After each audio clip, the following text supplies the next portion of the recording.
రకాల చర్మ సమస్యలకు శాశ్వత పరిష్కారం ఈ శ్రీత 9281458181. అసలు నాకు సీట్ల దాంట్లో ప్రమేయం లేదు. ఒక్క కనకరాజుగా సూరి గారి సీటు కోసమే తపన పడ్డా ఆ రోజున.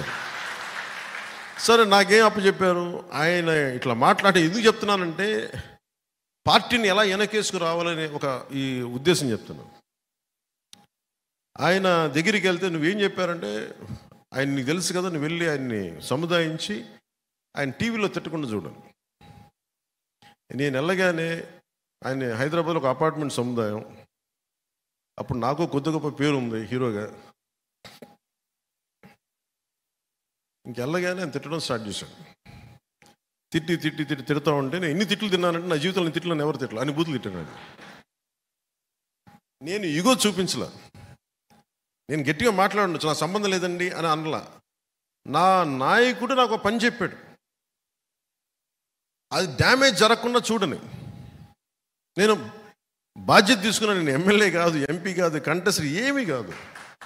కానీ నేను నా నాయకుడు నమ్మి నా నాయకుడు బాధ్యత తప్పు చెప్తే నేను వెళ్ళి ఆయన ఒకటే ఒకటి చెప్పాను, తప్పు జరిగిందేమో నాకు తెలీదు, ఈ నిర్ణయంలో నా తప్పు లేదు, నా ప్రమేయం లేదు, కానీ వాళ్ళు తీసుకున్న పరిస్థితులు తీసుకున్నారు, అందువల్ల పెద్ద మనసుతోటి మీరు నన్ను క్షమించండి. వాళ్ళందరి తరపున మీ పాదాలు పట్టుకొని భార్యాభర్తలు ఇద్దరికి క్షమాపణలు చెప్పి ఒక 10 నిమిషాలు అలాగే తల వంచి కూర్చున్నాను. ఇది ఎందుకు చెప్తానంటే, నేను నాకు బాధ్యతని ఒక సమస్యని పరిష్కరించడానికి తగ్గించడానికి నా శిరస్సు తీసుకెళ్ళి పాదాల దగ్గర పెట్టేస్తాను. ఇది నేను ఇంత నమ్ముతాను, నేను ఎంత త్రికరణ శుద్ధికి పని చేస్తాను. నేను 2014 నుంచి నేను మోడీ గారితో పక్కనే ఉన్నాను. దక్షిణ భారతం నుంచి ఒక్కళ్ళు రాలేదు బయటికి. చాలాసార్లు ఢిల్లీలో కూడా అనేక సందర్భాలు చెప్పాను, నాకు బీజేపీలో ఒక్కళ్ళే తెలుసు, నాకు మోదీ గారు తెలుసు, ఇంకెవరు తెలియదు. మొదట్లో నాకు మొట్టమొదటిగా తెలిసిన నాయకులు బీజేపీలో మోదీ గారు తప్ప నాకు మిగతా వాళ్ళు ఎవరు తెలియదు నాకు. అప్పుడు చెప్పాను, నేను ఏ రోజు కూడా ప్రధానమంత్రి గారు కాకముందు వచ్చినవాడిని. నేను ఆయన భవిష్యత్తు ధృవతార ఆయన భారతదేశానికి, అది గుర్తించి వచ్చినవాడిని. నేను ఆయన్ని వెంట నడుస్తాను. ఆ రోజు దక్షిణ భారతంలో మొట్టమొదటిగా వచ్చింది నేనే. నేను బయటికి వస్తే నన్ను ఎన్ని రకాలుగా వెటకారాలు తిట్లు తిట్టారు. నన్ను ఛాందసవాదం అన్నారు, మతవాదం అన్నారు.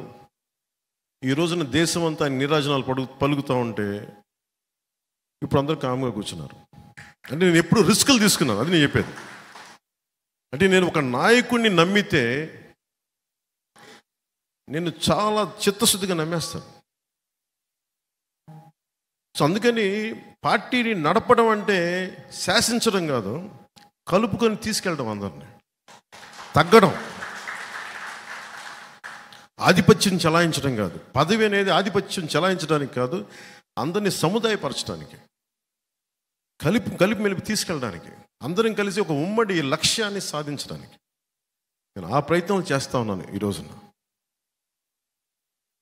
అలాగే 2019 ఎన్నికలకి నేను ఏ రోజున కూడా జీరో బడ్జెట్ పాలిటిక్స్ అని నేను చెప్పి అలసిపోయాను. నేను ఎప్పుడు చెప్పలేదు బాబు, జీరో బడ్జెట్, డబ్బులు లేకుండా రాజకీయం చేయాలి, నేను ఏ రోజున చెప్పలేదు.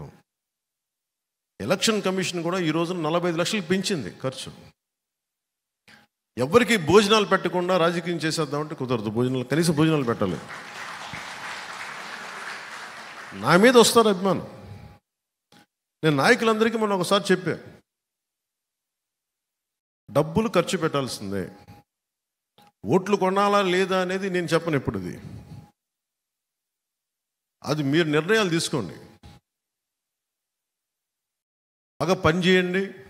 అసలు ఓట్లు కొనలేని పరిస్థితికి ఉంటే సంతోషం. అది మనందరం ఏంటి ఒక అందమైన అబద్ధంలో బతుకుతున్నాం. దేశం అంతా అందరూ వేలకు వేల కోట్లు ఖర్చు పెడతారు, కానీ ఎవరు మాట్లాడరు దాని గురించి. అందరూ సైలెన్స్ చెప్పి అలా కూర్చుంటారు.